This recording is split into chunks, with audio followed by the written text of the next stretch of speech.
ইসলামী ছাত্র শিবিরের সাবেক নেতৃবৃন্দ, সম্মানিত ওলামা ইকরাম, শ্রদ্ধাভাজন শিক্ষক মণ্ডলী এবং আজকের এই প্রোগ্রামের সবচেয়ে বড় আকর্ষণ আমার একান্ত প্রাণপ্রিয় ইসলামী ছাত্র শিবিরের সম্মানিত সাথী ভাইয়েরা, আসসালামু আলাইকুম ওয়া রাহমাতুল্লাহি ওয়া বারাকাতুহু।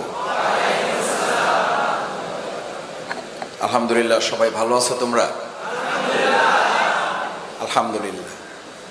আমরা এরকম একটি উন্মুক্ত পরিবেশে কথা বলার, একত্রিত হওয়ার প্রায় 17 বছর পর সুযোগ আল্লাহ দিয়েছেন। সেজন্য আরেকবার অন্তঃস্থল থেকে মস্তক অবনত করে সিজদা অবনত চিত্তে শুকরিয়া আদায় করছি। সকলে বলে আলহামদুলিল্লাহ।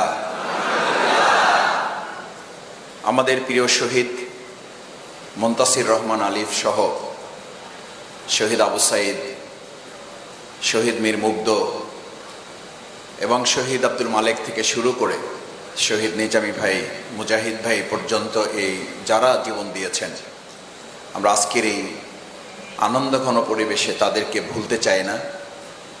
আল্লাহ তাআলা তাদেরকে মানুষ হিসাবে যা অন্যায় আছে, গুনাহ আছে, সেগুলো মাফ করে দিয়ে তার ওয়াদা অনুযায়ী তাদেরকে জান্নাতুল ফেরদাউসের উঁচু মর্যাদা যেন দান করেন। এখন অনেক আহত পঙ্গু ভাইয়েরা আছেন। তোমরা জানো, তোমরাই আন্দোলন সংগ্রামের এই মাঠে সবচেয়ে বেশি ভূমিকা পালন করার তৌফিক আল্লাহ তোমাদেরকে দিয়েছেন। তোমাদের ডানে থেকে শহীদ হয়েছে, তোমাদের বামে থেকে শহীদ হয়েছে, তোমাদের সামনে থেকে শহীদ হয়েছে, তোমাদের পিছন থেকে শহীদ হয়েছে। আল্লাহ তাআলা আমাদেরকে বাঁচিয়ে রেখেছেন। এখনো অনেকে আহত পঙ্গু অবস্থায় আছেন। কারো হাত হারিয়েছে, কারো পা হারিয়েছে, কারো চোখ অন্ধ হয়েছে, কেউ এখনো মৃত্যুর মুখোমুখি হয়ে অসহ্য যন্ত্রণা নিয়ে হাসপাতালে চিকিৎসাধীন অবস্থায় কাতরাচ্ছে। আল্লাহ তাআলা তার খাস মেহেরবানি দিয়ে, শিফায়ে কামিলা আজিলা দিয়ে তাদেরকে পূর্ণ সুস্থতার সাথে যেন আমাদের মাঝে তাদেরকে হায়াতে তাইয়্যিবা দিয়ে ফিরে দেন। সকলে বলো আমিন। ভাইয়েরা, আমরা মহান আল্লাহ তাআলার এক গুরুত্বপূর্ণ সৃষ্টি। 18,000 মাখলুক কিংবা তারও বেশি। অন্যান্য সমস্ত প্রাণীর মধ্যে আমাদেরকে একটু আলাদা করে আল্লাহ তাআলা পরিচয় দিয়েছেন, ইন্নী জাইলুন ফিল আরদি খলিফা। প্রতিনিধিত্ব করার সবচেয়ে বড় যোগ্যতা হিসেবে তিনি আমাদের কাছে কোরআন নাজিল করে সর্বপ্রথম আয়াত দিয়েছেন, ইকরা, নামাজ পড়ো। ইকরা মানে কি নামাজ পড়ো? জিহাদ করো, রোজা রাখো, কি করো? তোমাদের এই আন্দোলনের সর্বপ্রথম স্লোগান কি ছিল? কি ছিল? আবার বলো। মেধা না কোটা? তোমরা তো সবাই কোটার পক্ষে। এই যে আন্দোলন করেছো, আমার তো মনে হয় যে এটা আন্দোলন করা না, এটা ইবাদত, আল্লাহর নির্দেশ ছিল এটা। এবং সেই আন্দোলনে, সেই জিহাদে, সেই লড়াই, আল্লাহর নির্দেশ বাস্তবায়নে আল্লাহ আমাদেরকে বিজয় করেছেন, আলহামদুলিল্লাহ। এবং এই বিজয় আগামী দিনে আমরা ধরে রাখবো ইনশাআল্লাহ। কারণ মেধার রাজত্বে ইসলামী ছাত্র শিবির রাজত্ব করবে, এটার জন্য ইসলামী ছাত্র শিবিরের জন্ম হয়েছে। আমাদের কোনো স্কুল থেকে, কলেজ থেকে, কোথা থেকে? ঢাকা বিশ্ববিদ্যালয় থেকে। যেই ঢাকা বিশ্ববিদ্যালয় আজকে এই আন্দোলনের শুরু, এই আন্দোলনের বিজয়, সেই ঢাকা বিশ্ববিদ্যালয় থেকেই বাংলাদেশ ইসলামী ছাত্র শিবির 1977 সালের 6 ফেব্রুয়ারি মাত্র 6 জন থেকে শুরু করে আজকে 6,000, 6 লাখ, আলহামদুলিল্লাহ। কয়েক কোটি ছাত্র জনতার মধ্যে বাংলাদেশ ইসলামী ছাত্র শিবিরের যে ভালোবাসা, যে জনসমর্থন, এটা একমাত্র এটার জন্য যে আমরা 3টা জিনিসকে সমন্বয় করেছি, মেধা, সততা এবং দেশপ্রেমকে সাথে নিয়ে এই দেশকে আমরা আগামী দিনে গড়ে তুলব। এটার ক্ষেত্রে কোনো প্রতিবন্ধকতা আমাদেরকে থামিয়ে রাখতে পারবে না। মেধা এবং কোটার লড়াই আমরা যেভাবে বিজয় হয়েছি, আগামী দিনে অন্যায় অসত্যের বিরুদ্ধে সত্য এবং ন্যায়কে বিজয় করে এদেশে ইসলামকেও বিজয় করা হবে একইভাবে ইনশাআল্লাহ। সেই বিজয়ের জন্য তোমাদের এবং আমাদের প্রথম কাজ হচ্ছে, প্রিয় ভাইয়েরা, নাম্বার 1, যারা আজকে এখানে আছো তাদেরকে প্রথম ধারণ করতে হবে এই দেশটা আমাদের। আমাদের যদি বলে আরেকটু ছোট করে বলি, এই দেশটা আসলে তোমাদের। তোমরা এই দেশের, এই বিশ্বের মানুষের ধারণাকে পরিবর্তন করে দিয়েছে। তোমাদের দেখলে এখন আমাদের ভয় হয়। আমি আগেও বলতাম, তোমরা তখন এগুলো হাসতে। আমি বলতাম তোমাদের সামনে যখন বক্তৃতা করে যাই, তখন তোমাদের কেউ কেউ বলতো ভাই খুব ভালো লাগছে বক্তৃতাটা, আপনার বক্তৃতা ইউটিউবে দেখি। তখন আমার খুব লজ্জা লাগতো আর কি। কিন্তু তোমরা যে আমাদেরকে খুশি করার জন্য বলতা, এটা 5ই আগস্টের পরে এখন বুঝি আর কি। আমি তখন হাঁটতে হাঁটতে যেতাম আর মনে করতাম যে যা বলছি এ তো আমি নিজেও বুঝতেছি না যে কি বলছি, কিছুই তো বলি না। এই ছেলেরা আমাদের চেয়ে এখন অনেক ভালো জানে, ভালো বোঝে, দুনিয়ার আরো অনেক তথ্য তাদের কাছে, টেকনোলজি তাদের কাছে অনেক বেশি। আমাদের এই বক্তৃতা তাদের শুনতে হবে কেন? এটা নিতান্তই তাদের প্রতি আমাদের একটা দায়িত্ব। কিছু সময় আমাদেরকে দেওয়া হয়, এই সময়টুকু তোমাদের কাছে আসলে বলা যায় যে অযথাই ব্যয় করে চলে যাই। আলাউদ্দিন আজকে আমাকে লাস্ট মেসেজ দিয়েছে, এইবার আসলে এই বছরে আপনাকে আর আসতে হবে না, আল্লাহর রাস্তায় একটু আসেন। এইটা ছিল শেষ মেসেজ, যে এই বছরে আমি ছুটি পেয়ে যাব এই প্রোগ্রামের মধ্য দিয়ে। তা আমি আজকে বললাম যে আলহামদুলিল্লাহ, এটার মধ্য দিয়ে যদি পুরো বছর ছুটি পাওয়া যায় তাহলে আমি আসতেছি। প্রকৃতপক্ষে এটা বলছে এই কারণে, 2024 সালে তোমাদের আন্দোলনের যে মাত্রা এবং তোমাদের যে মেধা, তোমাদের চিন্তা, তোমাদের যে চিন্তা, এই সমস্ত চিন্তাগুলোকে সামনে রেখে আমাদের কাছে মনে হয়েছে আমাদের সমস্ত চিন্তাকে ব্যর্থ করে দিয়ে তোমাদের মেধার রাজত্বে তোমরা রাজত্ব করছো, এবং এই রাজত্ব করে ইসলামের বিজয়কেও আগামী দিনে রাজত্ব করবে ইনশাআল্লাহ তোমরাই। কেন? এটা হচ্ছে এই জন্য যে বাংলাদেশ ইসলামী ছাত্র শিবির তো শুধুমাত্র ছাত্রদের জন্য তৈরি হয় নাই। আমি বহুবার বলেছি, বাংলাদেশ ইসলামী ছাত্র শিবির ছাত্রদের অঙ্গনে তারা রাজত্ব করবে, মেধার রাজ্যে তারা রাজত্ব করবে। সেখান থেকে আগামী দিনের সুন্দর ভবিষ্যৎ বাংলাদেশ বিনির্মাণের সুন্দর নেতৃত্ব তারা তৈরি করবে। সেই নেতৃত্ব তৈরি করার জন্যই তো আল্লাহ তাআলার নির্দেশ হচ্ছে এটা, যে তোমরা করো, তোমরা পড়ো, জানো, বোঝো, আগে নিজেদেরকে প্রস্তুত করো। তোমাদের আরেকটা স্লোগান ছিল, লাল কালি দিয়ে তোমরা রাস্তা যখন আটকিয়ে দিয়েছিলে সৌজন্যতার সাথে, ভদ্রতার সাথে। আমি যখন এই বিজয়ের পরেও এলাকায় গিয়েছি, এলাকায় যেতে আমাকে 21 জায়গায় তোমরা থামিয়ে দিয়েছো আমার গাড়ি চেক করার জন্য। আলহামদুলিল্লাহ, যত জায়গায় থামিয়েছি, প্রথমে ড্রাইভারকে খুব ধমকাধমকি, এই ঠিকঠাক আছে কিনা গাড়ি, কেউ বলছে পিছনের খোলেন, ডালা খোলেন, চেক করেন ব্যাগ আছে কিনা। তা আমি সাধারণত গ্লাস খুলে কাউকে সালাম দিয়ে থামিয়ে দিতাম না। তো যখন দেখতাম যে একটু সময় নিচ্ছে, তাড়াহুড়ো ছিল, আমি গ্লাস খুলে আসসালামু আলাইকুম ভাইয়া, ভালো আছো, তোমার নাম কি? এই তো মাসুদ ভাই, নামের একটা ছবি না তুলে ছাড়বো না। তা আমি তখন একজনকে বললাম, এটা তো বৈষম্য, তোমরা বৈষম্যের বিরুদ্ধে আন্দোলন করতেছো, মাসুদ ভাইয়ের দিকে ছবি না তুলে ছাড়বা না। আর এতক্ষণ তো ব্যাগ ট্যাগ সুদ্ধা আমার পায়ের নিচের পর্যন্ত চেক করতেছে। তো বললো যে ভাইয়া, এটা তো আপনারাই আমাদেরকে বলছেন, আমরা সবাই মিলে এটা করতেছি, কিন্তু আপনাদের গাড়িতে এইভাবে চেক করতে হবে এটা মনে করি না। তারপরও আমাদের দায়িত্ব আমরা পালন করছি, আমরা ছবি তুলতে থাকি, ফাঁকে এরা চেকও করতে থাকুক, যাতে বৈষম্য না হয়। আলহামদুলিল্লাহ, সত্যি তোমাদের প্রতি কৃতজ্ঞ। এবং ওখানকার ওই ছেলেরা কেউ ছাত্র শিবির করে এটা বলে নাই, একজনও বলে নাই। বলেছে ভাই আপনাকে চিনি, আপনাদেরকে চিনি, আপনাদেরকে ভালো জানি, আপনাদেরকে ভালোবাসি, আপনারা মিলেই আমরা দেশটাকে করব। এই যে একটা সেতু বন্ধন তৈরি হয়েছে, আমাদের এই সেতু বন্ধনকে শুধুমাত্র পাশ্চাত্য এবং প্রাচ্য অথবা আধিপত্যবাদী কোনো রাষ্ট্র না, গোটা পৃথিবী মিলে আমাদের এই সেতুকে কেউ দুর্বল করতে পারবে না।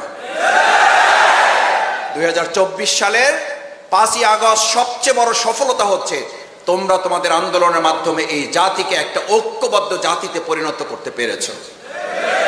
বিগত দিনে অন্যায়ের প্রতিযোগিতা হতো, আর এখন ন্যায়ের প্রতিযোগিতা শুরু হয়েছে। বিগত দিনে তেরান পাওয়ার প্রতিযোগিতা হতো, আর এখন তেরান দেওয়ার প্রতিযোগিতা শুরু করেছো তোমরা। বিগত দিনে অন্যায়, অত্যাচার এবং কোটার প্রতিযোগিতা হতো, এখন ন্যায়ের যোগ্যতার ভিত্তিতে বাংলাদেশ পরিচালনার প্রতিযোগিতা শুরু হয়েছে। আগে চাঁদাবাজি করলে, টেন্ডারবাজি করলে, সন্ত্রাস করলে তার র্যাঙ্ক বেড়ে যেত। আর এখন মেধার রাজ্যে রাজত্ব না করলে তার উপশাখারও পোস্ট থাকবে না। বাংলাদেশ ইসলামী ছাত্র শিবির ছাত্র সমাজের এই আন্দোলনকে ধারণ করে আমরা আমাদের প্রিয় মাতৃভূমি বাংলাদেশের সুন্দর একটা স্লোগান, ওই যে প্রসঙ্গ বলছিলাম, রাস্তা আটকিয়ে লাল কালি দিয়ে তোমরা রেখে দিয়েছিলে, রাষ্ট্র সংস্কারের কাজ চলছে, লিখছিলা? লিখছিলা। রাষ্ট্র সংস্কারের কাজ চলছে, তোমরা একটা বলো না এই কাজ শেষ হয়ে গেছে।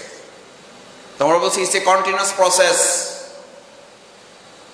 আমাদের এই রাষ্ট্র সংস্কারের কাজ চলমান। আমাদের আমিরে জামাত ডাক্তার শফিকুর রহমান উনি একটা বক্তব্য দিয়েছেন। এই বক্তব্য কেউ কেউ ভিন্নভাবে এখন প্রচার করার চেষ্টা করছেন, অসৎ উদ্দেশ্যে সুবিধা ভোগ করার জন্য, এবং এই সরকারকে দুর্বল করে দিয়ে আর একটা অন্যায় প্রতিষ্ঠিত করার জন্য তা করা হচ্ছে। আমিরে জামাত স্পষ্ট করে বলেছেন, 15.5 বছরে এই বাংলাদেশকে ভেঙে চুরে খান খান করে দেওয়া হয়েছে। সেই বাংলাদেশকে পুনর্নির্মাণ না করে তড়িঘড়ি করে আরেকটা নির্বাচন দিলে মূলত ওই সুবিধাভোগী, ওই অন্যায় ফ্যাসিস্টই আবার হয়তো মাঝখানে একটা সুযোগ তারা গ্রহণ করবে। আমাদের একতার অর্থ যদি কেউ মনে করেন বাংলাদেশ ইসলামী ছাত্র শিবির, বাংলাদেশ জামাত ইসলামী জনগণের ভোট, গণতান্ত্রিক অধিকার এবং দেশের মানুষের ভালোবাসা এটাকে ধারণ করতে সক্ষম নয়, তাহলে তারা বোকার স্বর্গে বাস করছেন। বাংলাদেশ ইসলামী ছাত্র শিবির, বাংলাদেশ জামাত ইসলামী, আমরা আমাদের জননেতৃবৃন্দের ফাঁসি হয়েছে।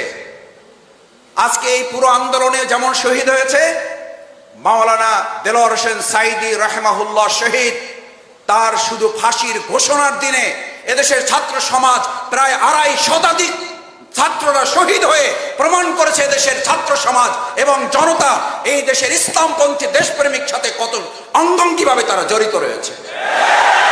গোটা পৃথিবীর ইতিহাসে চ্যালেঞ্জ করে বলে রাখছি, কান খুলে শুনে রাখুন, তারা এমন একজন নেতার নাম বলুন, ফাঁসি কার্যকর নয়, শুধু ফাঁসির ঘোষণা দিলে 2.5 শতাধিক ছাত্র জীবন দিতে পারে এরকম একজন ভালোবাসার মানুষের নাম পারলে আপনারা বলুন। আমাদেরকে ভালোবাসার ভয় দেখাবেন না, আমাদেরকে জনসমর্থনের ভয় দেখাবেন না। বাংলাদেশ জামাত ইসলামী, ইসলামী ছাত্র শিবির এদেশের জনগণের ভালোবাসার জনসমর্থন না থাকলে আপনারাই স্বীকার করবেন, এদেশের জনগণ স্বীকার করে, বাংলাদেশ জামাত ইসলামী, ইসলামী ছাত্র শিবিরের পরে যে স্টিম রোলার চালানো হয়েছে, এটা যদি অন্য একটা সংগঠনের উপরে চালানো হতো, তাহলে চোখে তো দূরের কথা, মাইক্রোস্কোপ দূরবীন দিয়েও এরকম একজন সমর্থককেও তাদের খুঁজে বের করা যেত না। আর সেই জামাত ইসলামী, ইসলামী ছাত্র শিবির মাইক্রোস্কোপ আর দূরবীন তো পরের কথা, বুক ফুলিয়ে আমাদের নেতারা ওদিকে জীবন বাজি রেখেছেন, ফাঁসির মঞ্চে গিয়েছেন হাসতে হাসতে। রাজপথে আমরা একাধিকবার জেল থেকে বের হয়ে আবার রাজপথে মিছিল করে জনগণের পাশে ছিলাম। এখানে তোমরা যারা আছো একাধিকবার জেলে গিয়েছে, এমন আছো জেলখানায় যাওয়ার পরে তারপর সাথী হয়েছে। আমার সাথে দেখা হয়েছে, বুক মিলিয়েছে। মাসুদ ভাই, আগে টুকটাক দুর্বল ছিলাম, শেখ হাসিনার প্রতি কৃতজ্ঞ। এই মহিলাটা জেলখানায় ঢুকানোর পর আমার মধ্যে যে বারুদ তৈরি হয়েছে, আমার মনে হয় বের হয়ে যে সাথী হবো একসাথে, নাকি সাথী না হয়ে সদস্য হয়ে যাবো। এই বলা লোক এখানে আছো, এই বলা লোক এখানেই আছো যে মাসুদ ভাই সাথীও হইতে চাই না, ডাইরেক্ট সদস্য। কারণ এই মহিলা যে বারুদ আমাদের মধ্যে যে অগ্নিগিরি তৈরি করেছে, কিছুই করেনি। আমি মেসে আছি, কোরআন পড়তেছি, হাদিস পড়তেছি, পড়াশোনা করছি, আমাকে এসে বলছে তুমি জামাত শিবির, তুমি জঙ্গি, তোমার দাঁড়িয়ে আছে। জামাত শিবির জঙ্গি আর রাজাকারের তকমা দিয়ে আপনি শেষ পর্যন্ত রাজাকার এবং স্বৈরাচারের তকমা নিয়ে দেশে থাকতে তো পারলেন না, চলেই গেলেন। আপনি শুধু বাংলাদেশের বিপদ না, গোটা পৃথিবীর বিপদে পরিণত হয়েছে। আপনি আমাদেরকে ঘর ছাড়া করতে চেয়েছিলেন, এখন আপনার পরিবারের সদস্যরা আপনারা নিয়ে দুশ্চিন্তায় আছে, আপনি যেন তাদের ঘরে গিয়ে আবার না ওঠেন। মনে আছে, দেখেছো ইন্টারভিউ তাদের। আমাদের স্বামী হারা করেছেন, আমাদের এই শহীদ পরিবারের সন্তান হারা করেছেন। আল্লাহ তাআলা আপনাকে জীবিত রেখে জীবিত অবস্থায় আপনাকে পরিবার হারা করে দিয়েছে। তখন বুক ফিলিয়ে জনগণের ভালোবাসা, আল্লাহর রহমত নিয়ে বলেছিলাম, আমাদের অফিস হারা করেছেন, আমাদের ঘর হারা করেছেন। ঢাকা মহানগরী দক্ষিণের প্রত্যেকটা ঘর আমাদের জন্য অফিস, প্রত্যেকটা ঘরের দরজা খুলে দিয়ে আমাদেরকে গ্রহণ করার জন্য এই ঢাকা মহানগরীর লোকেরা বুক পেতে দিয়ে বলেছিল, জামাত ইসলামী, ইসলামী ছাত্র শিবির আসলে তাদের জন্য প্রত্যেকটা ঘর খোলা থাকবে। 15.5 বছর ঘরে থাকি নাই, আর শেষ 15 দিন যেই ঘরে ছিলাম, আমি বারবার বলতাম, ভাই আমারে ধরতে আসলে কিন্তু আমারে যা মারবে তার চেয়ে আপনারে বেশি মারবে, বুঝেন কিন্তু, বুঝেন কিন্তু। আমি জানি না পাশ থেকে ভাবি কিভাবে শুনছে। ভাই জবাব দেওয়ার আগে ভাবি তার পাশ থেকে, জানালার পাশ থেকে, দরজার পাশ থেকে বলছে, ভাই আপনার ভাই কি করবে জানি না, যদি আমার ঘরে কেউ অন্যায়ভাবে প্রবেশ করতে চায়, আমার এমনি 2টা দাঁড়, একটা বডি আছে,